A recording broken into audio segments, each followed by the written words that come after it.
Well, a milestone for Melbourne's rail network this week, with PTV marking 30 years since the completion of the City Loop. Engineers who worked on the project say it was as controversial as today's Metro rail plan. State political reporter Andrew Lund. Well, it's millions of dollars over budget and years late.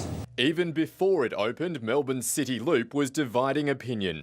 So the project was controversial because it was done at a time when public transport travel was decreasing and the car was king. But 30 years after the loop was completed, it's an essential part of Melbourne's rail network and busier than ever.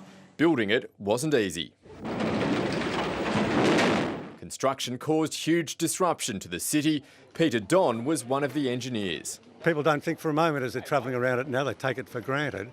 And they don't realise that, 40 odd years ago it was dirty, dangerous, muddy, slushy and not the most pleasant place to work. Now 224 million people use its stations every year.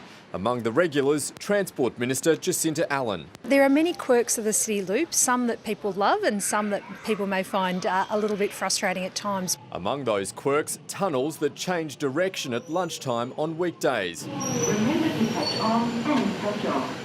And a key station that's closed on weekends, although that's set to change later this year. The loop opened in stages, with the first train to what was then called Museum Station running in 1981. They were prepared to write off the delays of between 5 to 10 minutes tonight as teething troubles, and no worse than VicRail's usual disruption to the timetable. A few months earlier, the Queen and Prince Philip paid a visit. Flagstaff was the final station to open. The plaque is still on the wall. But the planners at the Met say it will ensure Melbourne of an up-to-date rail system till the year 2010. In 2015, the loop infrastructure has barely changed, but the number of people using it has. It is at capacity. That's why we have to look forward for the next 30 years and construct the Melbourne Metro rail tunnel. But that line from South Yarra to Kensington isn't due to open until 2026. Andrew Lund, 9 News. Well, a night's stay in the Slammer isn't something to be proud of, but 200